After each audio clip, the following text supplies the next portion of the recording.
থেকে গাঁজা খাওয়া টাকাটা আলাদা করে আছে, গাঁজা না খেলে দিন পার হয় না। রাত 12টা 1টা 2টো শ্বশুর বাড়ি যাবে, সিগারেটের মধ্যে গাঁজা পাক দিয়ে নিয়ে চলে গেছে। বিশ্বাস করেন না আপনারা? ঠিক বলছি না ভুল বলছি? এ তো পাকা গাঁজাখোর।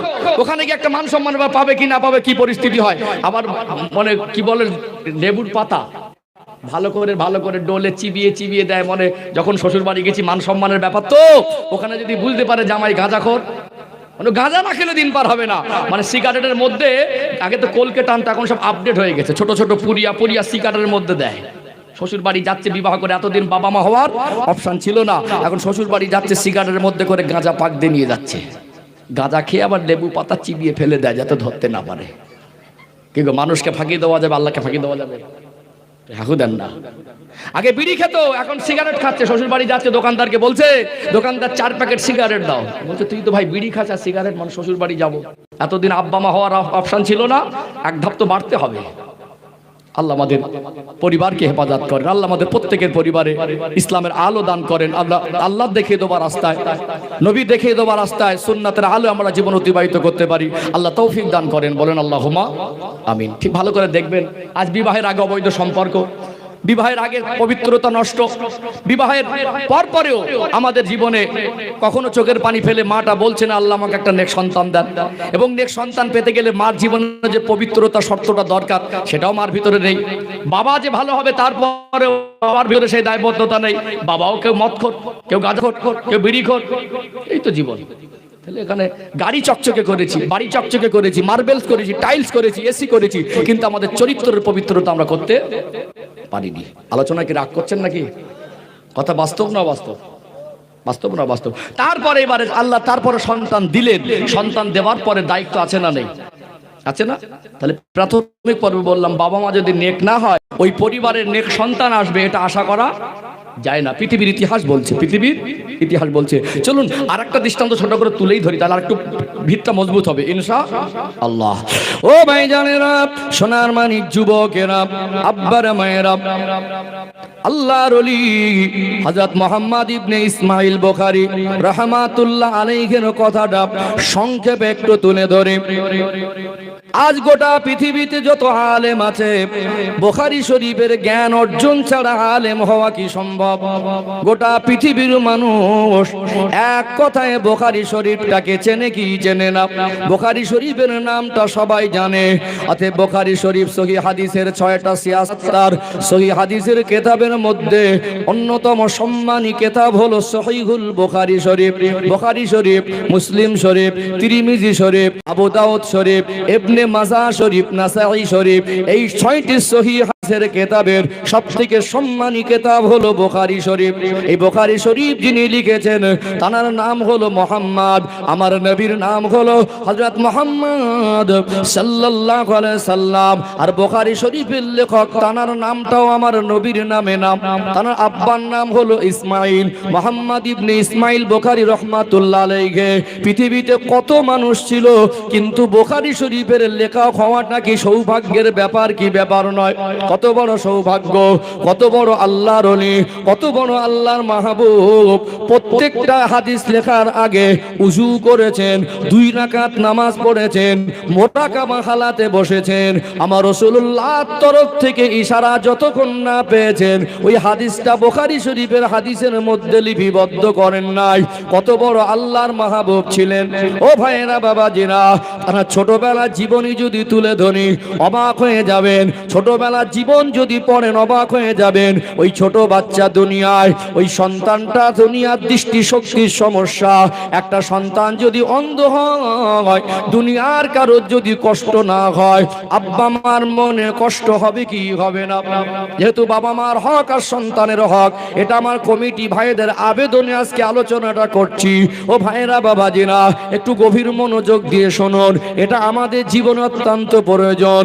কথাগুলো বোঝার চেষ্টা করুন। কারণ ছোট বাচ্চা যদি দৃষ্টিশক্তির সমস্যা হয়, আল্লাহ যদি দেন তো করার কিছু নেই, কিন্তু মার মনে একটা কষ্ট থাকে কি থাকে না?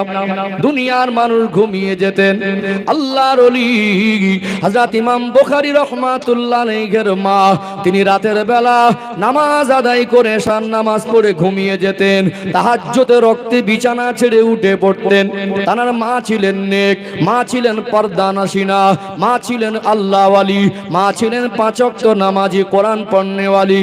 দুনিয়ার মানুষ ঘুমিয়ে যাওয়ার পরে গভীর রাতে তাহাজ্জুদে নামাজ পড়ে আল্লাহ পাকের দরবারে হাত তুলতেন, ও রব্বুল আলামিন, আল্লাহ আপনি আমাকে সন্তান দিলেন, ওই সন্তানটা চোখের দৃষ্টি শক্তির সমস্যা, আমি মায়ের বড় কষ্ট হয়, আল্লাহ আপনার নাম রহমান, আল্লাহ আপনার নাম রহিম, আল্লাহ আপনি কি পারেন না আমার এই ছোট বাচ্চার চোখের জ্যোতিটা ফিরিয়ে দিতে? আল্লাহ পাক আপনি যদি ঈসা আলাইহিস সালামকে বিনা বাপে দুনিয়ায় পাঠাতে পারেন, আল্লাহ পাক আপনি যদি আগুনের মধ্যে হযরত নবী ইব্রাহিম আলাইহিস সালামকে হেফাজতে রাখতে পারেন, আপনি যদি একটা মাছের পেটে আপনার নবী ইউনূস আলাইহিস সালামকে হেফাজতে রাখতে পারেন, আল্লাহ আপনার কাছে তো অসম্ভব কিছু নয়। আপনি আমার বাচ্চার চোখের দৃষ্টি শক্তি কি ফিরিয়ে দিতে পারেন না? আপনার হাবিব দয়ার নবী সোনা জবানে বললেন, বিগয়রি হিজাব, আব্বা জানের দোয়া, আম্মা জানের দোয়া, এত দামি দোয়া, ওই দোয়াটা আল্লাহর কাছে পৌঁছে যায়, কোনো পর্দা থাকে না, বিগয়রি হিজাব, সরাসরি আল্লাহ পাকের দরবারে পৌঁছে যায়। আপনার হাবিব বলেছেন, মায়ের দোয়া সন্তানের জন্য কবুল হয়, আব্বা দোয়া সন্তানের জন্য কবুল হয়। আল্লাহ পাক আপনি কি আমার দোয়াটাকে ফিরিয়ে দেবেন? আমি মা কাঁদি, আল্লাহ আমার বাচ্চার দৃষ্টি শক্তি ফিরিয়ে দেন। ও ভাইরা বাবাজিরা, আজকে আমরা যারা দোয়া করি আমাদের ধৈর্যটা হারিয়ে গেছে না যায় নাই? একবার দুবার দোয়া চেয়ে বলি আল্লাহ কবুল করে না। আল্লাহ যার ডাকটা বেশি ভালোবাসে আল্লাহ তাকে একটু বেশি কষ্ট দেয়, ওই ডাকুক আমাকে কাছে বেশি বেশি চাক। আল্লাহ চাইলে তো এক চান্সে দিয়ে দিতে পারে, পারে না? কিন্তু অনেকদিন চেয়ে চেয়ে চেয়ে চেয়ে একটা মানুষ একসময় পা পিছনে নেয়। আল্লাহ রহমান, আল্লাহ রহিম, আল্লাহ রহমত থেকে নিরাশ হতে নেই। কি হতে নেই?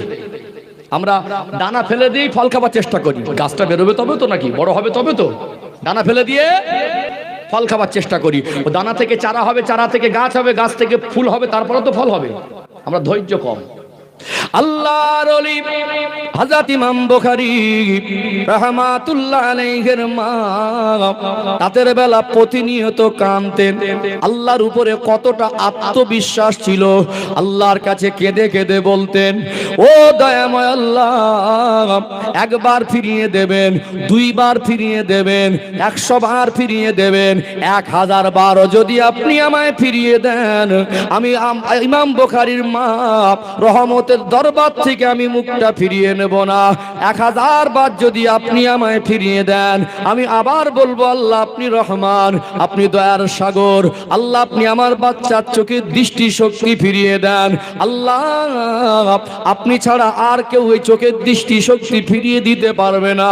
একটা মানুষের চোখের দৃষ্টি শক্তির সমস্যা হলে ডক্টরকে বলবেন আমি চশমা নেব না, চোখের জ্যোতি ফিরিয়ে দেন। ডক্টরের কি ক্ষমতা আছে?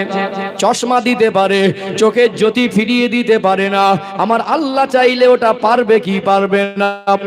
মার চোখের পানিটা আল্লাহর কাছে পছন্দ হয়ে গেল, মা দোয়াটা আল্লাহ কবুল করে নিয়ে ওই ছোট বাচ্চার চোখের জ্যোতিটাকে আমার আল্লাহ ফিরিয়ে দিয়েছিলেন।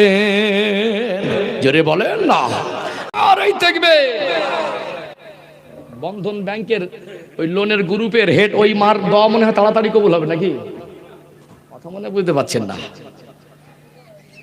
কিছু কিছু মা বোন আছে এত হায়া লজ্জা কমে গেছে, সাবালক ছেলে, ওই ছেলের সামনে পেটে পিঠে কাপড় থাকে না। কি গো, ঠিক বলছি না ভুল বলছি?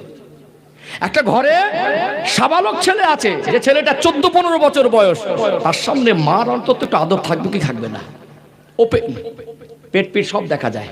এখন তো আবার মডার্ন আর ফ্যাশনগিরি দেখাতে গিয়ে পর্দার বিধানটাকে সীমালঙ্ঘন করে আজ বিয়ে বাড়ির চিত্রগুলো দেখবেন, বিয়ে বাড়ির পথযাত্রী সব 50-50 হয়ে গেছে, মহিলা পুরুষ সাজসজ্জা দেখে মনে হবে না যে পুরুষ মানুষের বিয়ে, মানে মনে হবে না যে এটা মুসলমানের ঘরের বিয়ে। এখন তো আগে তো ঘরে টুকটাক গান বাজনা নাচানাচি হতো, হুজুররা প্রতিবাদ করে, ইমাম মসজিদে জুমার দিন কায়দা করে বলে মান সম্মান বাঁচানোর তাগিদে ঘরে গান বাজায় না, বাড়িতে গান বাজানো বন্ধ, গাড়িতে গান বাজানো বন্ধ হয়নি। হয়েছে কি? বাড়িতে বন্ধ হয়েছে, গাড়িতে হয়নি। আমাদের আদব নেই, আল্লাহর সঙ্গে আমাদের সম্পর্ক ঠিক নেই, আল্লাহ সন্তুষ্ট অর্জন করতে পারিনি। একটা মা চোখের পানি ফেলে দোয়া করেছে, ওই দোয়া কবুল করে আল্লাহ বাচ্চাকে শুধু চোখের জ্যোতি ফিরিয়ে দেয়নি, আল্লাহ তাকে ইমাম বুখারী বানিয়ে দিয়েছে। জোরে বলবেন না? কদিন দোয়া করেছেন? আমরা তো সব বদদোয়া করতে পারি, আমরা বাবা মা বদদোয়া করতে পারি, দোয়া কদিন করেছেন? আল্লাহ আমাদের বোঝার তৌফিক দান করেন। আমরা বদদোয়ায় সব এক্সপার্ট, বদদোয়ায় এরকম আঁচল পেতে বদদোয়া করে, এরকম আঁচল ধরে বদদোয়া করে। বদদোয়া কেন করছেন? খারাপ কাজ করছেন, ছেলেটার হক আদায় করেননি, ক্ষতি করেছেন। আমি আগে আসবো আলোচনায়। আমরা বাবা মা সন্তানের জন্য উচিত তাদেরকে দোয়া করা। আজকে বিশ্বাস করুন, আমি আমার জায়গা থেকে বলি, একটা সন্তানকে আলেম করব বললেই হয় না। বললে কি হয়? একটা সন্তানকে আলেম করব বললে হয় না। আমি গুজরাটে পড়াশোনা করেছি, আমি দেখেছি গুজরাটে সব ধনী মানুষ তখন বলতো, হুজুর আমার ছেলে যা লাগে তাই দেবো, ছেলেটাকে আলেম করে দিতে হবে। হয়নি, পিছলে গেছে। বিহারের থেকে কিছু ছেলে আসতো, একটা কম্বল এক পিঠ বিছাতো, এক পিঠ গায়ে দিত। সারা বছর মাদ্রাসার পরিকাঠামো তো উন্নত ছিল, জুতো ছাড়াও চলে যেত। আমার বাড়ি থেকে যাবার সময় আব্বাজান আম্মাজান যাতে ঠান্ডায় কষ্ট না পায়, বছরে একবার বাড়ি আসতাম, সবটা গুছিয়ে দিত। ওখানে দেখতাম আমাদের কম্বল জামা সোয়েটার সব আছে, ছেলেগুলো ঠান্ডা ঠক ঠক করে কাঁপতো, জুতো কেনার পয়সা থাকতো না, একটা কম্বল এক পিঠ বেচানো এক পিঠ ঘুমানো। আল্লাহ তাদের বড় বড় আলেম করেছে। আজকে কোরআনের বরকতে কেউ কেউ কাতারে সৌদি আরবে ইমামতি আর মুয়াজ্জিনগিরি করছে। এটা কিসের বরকত? কথা বোঝা যায়নি। এখন মনে মনে করি জীবনে অনেক জানাজা পড়েছি, অনেক মানুষের জানাজা হাজির হয়েছি, আমারও তো একদিন জানাজা হবে। আমার ছেলেকে যদি আল্লাহর কাছে দোয়া করি, আল্লাহ একটা ছেলেকে যদি আলেম করতে পারি, এই দোয়া করতে পারলে আমার সন্তানকে আপনি আলেমদের অন্তর্ভুক্ত করে নেন। এখন বলি, আল্লাহ আমার ছেলেদের, ভাইপোদের, ভাতিজাদের, ভাগনাদের, আল্লাহ আমার পরিবার বংশধরের মধ্যে হাক্কানি আলেম দেন। কি গো, দরকার আছে না? দরকার আছে না? তাহলে আমরা সন্তানের জন্য দোয়া কজন চেয়েছি বলেন তো? এই দোয়া চাওয়ার সময় মসজিদেই চাইনি, এক সপ্তাহে উজুই করিনি, এক সপ্তাহে একবার দরুদ শরীফ পড়িনি, এক সপ্তাহে একবার জবান থেকে আল্লাহই বলিনি। এত ব্যস্ত হয়ে গেছি আমরা, আল্লাহর সঙ্গে আমাদের সম্পর্ক করার সময় হয় না। গাছের ফল নাকি বলে দিলাম, হয়ে গেল।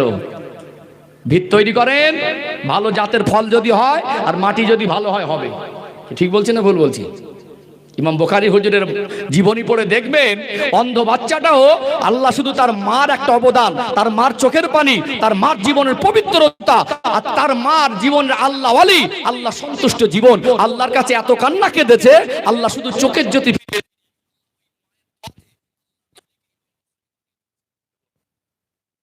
শুধু কি মার অবদান লাগে না বাপেরও লাগে? বাপের লাগে না? এখন তো আমাদের, আমি হুজুর আমারও সংসারে কতটা হারাম আর হালাল বুকে হাত দিয়ে বলতে পারবো না 100% হালাল, তবে একটা হারাম থেকে বাঁচার চেষ্টা করা আর একটা প্রকাশ্যে হারাম গ্রহণ করা, দুটোর মধ্যে পার্থক্য আছে না নেই? আছে না? ইমাম বুখারী হুজুরের মায়ের দোয়া কবুল হওয়ার পিছনে বাবারও অবদান ছিল। চলুন তার বাবার কথাটা সংক্ষেপে একটু বলে দেই, দরকার আছে না? আলোচনা বুঝতে পারছেন তো? বুঝতে পারছেন? ও ভাই জানেরা, সোনার মানিক যুবকেরা, আব্বারা মায়েরা, আল্লাহর ওলি হযরত ইমাম বুখারী রাহমাতুল্লাহ আলাইহির মায়ের দোয়া আল্লাহ কবুল করে নিয়ে তানার চোখের জ্যোতিটা ফিরিয়ে দিয়েছিলেন। কিন্তু তানার আব্বার জীবনটাও দেখবেন, তানার আব্বার জীবনে কতটা আল্লাহর ভয় ছিল, কতটা আল্লাহ রসুলের ভালোবাসা অর্জন করেছিলেন। তিনি মস্ত বড় আল্লাহর মাহবুব বান্দা ছিলেন। মুমূর্ষ অবস্থা, ইন্তেকালের আগে অসুস্থ হয়ে গেলেন, বিছানা শয্যা হয়ে গেলেন। আল্লাহর ওলি হযরত ইমাম বুখারী রাহমাতুল্লাহ আলাইহির আব্বা অসুস্থ। এই খবরটা আত্মীয় স্বজনের কাছে যাবার পরে আত্মীয় স্বজন হিসাবে শেষবারের মতো মানুষটাকে দেখতে যায় কি যায় না? আল্লাহর ওলি হযরত ইমাম বুখারী হুজুরের আব্বা হযরত ইসমাইল বুখারী রাহমাতুল্লাহ আলাইহি মুমূর্ষ অবস্থা, কথা বলার তেমন শক্তি নেই, কিন্তু তার আত্মীয় পরিবার মাথার ধারে বসে বসে কাঁদছেন। আল্লাহর ওলি অসুস্থ, কোনো বেয়াদবি যেন না হয়, তিনি চোখ বন্ধ করে আছেন। এমন সময় তিনি তিনবার আওয়াজ করেছিলেন লা, আরবি ভাষায় লা, যার বাংলা মানে হলো না আগে পিছে লা লা লা বলে 3 বার আওয়াজ করলেন। না পরেও কিছু না, শুধু যদি 3 বার না শব্দটা বলে নিশ্চয়ই তো কিছু বোঝাতে চাইছেন। তিনি যে আল্লাহওয়ালা ছিলেন, তার ইন্তেকালের আগে তিনি যে শুধু না বলেছেন, পাশে যারা থাকবে তাদেরও তো মন চাইবে, মনে হয় তিনি কিছু একটা বোঝাতে চাইছেন। তাহলে তিনি কি বোঝাতে চাইছেন জানার আগ্রহ হবে কি হবে না? বেয়াদবি করা যাবে না, ব্যক্তিকে বিরক্ত করা যায় না, মুমূর্ষ ব্যক্তিকে কলেমা শরীফের তালকিন দিতে হয়। এখানে মাসআলা বুঝবেন, তালকিনের অর্থ হলো জোর করে পড়ানো নয়, তালকিনের অর্থ হলো তাকে কলেমা শরীফটা শোনাতে হবে।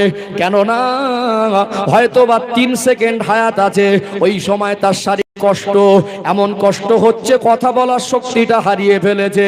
ওখানে যদি তাকে জোর করে কলেমা পড়াতে চান, কলেমা কি পড়তে পারবে? ওকে শোনাতে হবে। যদি জবান থেকে কথা বলার শক্তি শরীরে না থাকে, শুনে শুনে ওটা যদি অন্তরে সমর্থন করে, ওটাও কলেমা পড়ার মধ্যে আমার আল্লাহর দরবারে শামিল হয়ে যাবে। এই জন্য মুমূর্ষ ব্যক্তিদের কাছে আমাদের উচিত হলো, আমাদের আদব হলো তার পাশে গিয়ে জোরে কথা না বলা, বেশি চেঁচামেচি না করা, বেশি কান্নাকাটি না করা। কিন্তু ওই সময় ডিস্টার্ব করলে শয়তান ধোঁকা দেয়, শয়তান ওয়াসওয়াসা দেয় মৌতের সময় ঈমান হারা করে দেওয়ার জন্য। এই জন্য আমরা দোয়া করি, আল্লাহ মরণের সময় যেন জবান থেকে ঈমানের কলেমা জারি হয়। এই দোয়া করি কি করি না? কিন্তু ছেলে যতদিন আয় রোজগার করেছে, বাবা যতদিন খাবার ক্ষমতা ছিল, মা যতদিন খাওয়ার ক্ষমতা ছিল, মা তখন রাস্তার দিকে চেয়ে বসে থাকতো, আমার ছেলে আমার জন্য খুশি করে আনবে।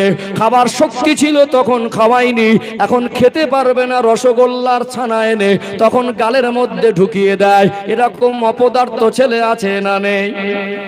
যখন খাবার সময় তখন খাওয়াবে না, আর খাবার শক্তি নেই, এইবারে নাম কিনতেছে আব্বা খাও, আব্বা খাও, বলে গালে একটু পানি দিচ্ছে, আমার পানিটা খেয়ে মরেছে।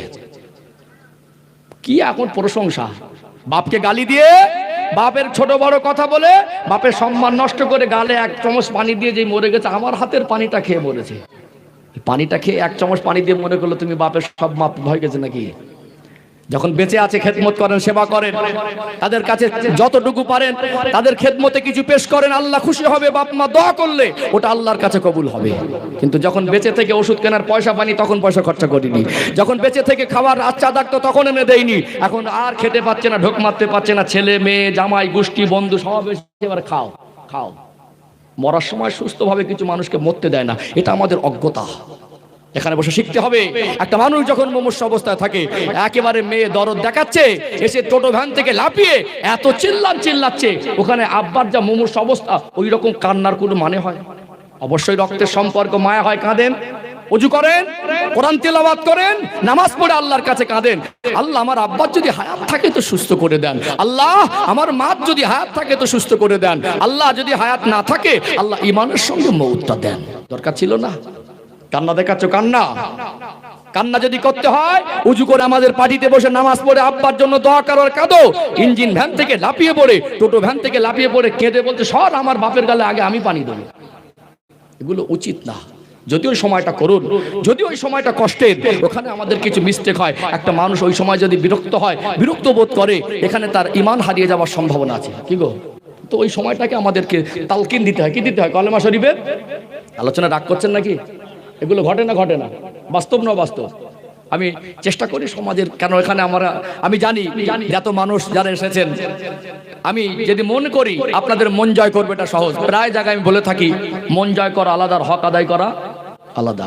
একজন বক্তা ওয়াইজিন মুকারি যদি মনে করে যে সামনে যারা বসেছেন তাদের খুশি করাই আমার উদ্দেশ্য, বিভিন্ন কথাবার্তা দিয়ে এদেরকে খুশি করা যায়, এমন একটা কথা বলবো সবাই হেসে ফেললো, ও তাই তো হুজুর হেভি বলছে, ওটা শরিয়াত না। এখানে এত মানুষ বসেছেন, বলুন কমিটিদের কোনো স্বার্থ আছে এর থেকে লাভ করবে? বরং আল্লাহকে রসুলকে ভালোবেসে তারা কষ্ট করেছে, টাকাও দিয়েছে, বরং কোন কমিটির ঘাড়ে ঘাটতিও পড়ে যায় না? আপনারা যারা এসেছেন গ্রামবাসী দান করেছেন না করেননি? আজকে আপনারা নিঃস্বার্থ বসেছেন, কমিটিদের খাটনি আর অর্থ নিঃস্বার্থ, আপনাদের খাটনি অর্থ নিঃস্বার্থ। আজকে যত মানুষ এসেছেন বলুন খাওয়ার জন্য এসেছেন, রোজগারের জন্য এসেছেন? দুটোর জন্যই আসেননি, খাওয়াও না রোজগারও না, আল্লাহকে রসুলকে ভালোবেসে। আপনাদের মতো মানুষের এখানে পাওয়ার পরে সময়টুকু আমার কাছে আমানত। এখন প্রচন্ড রাত জাগিয়ে কষ্ট হয়, মনে হয় মানুষকে কি দিলাম।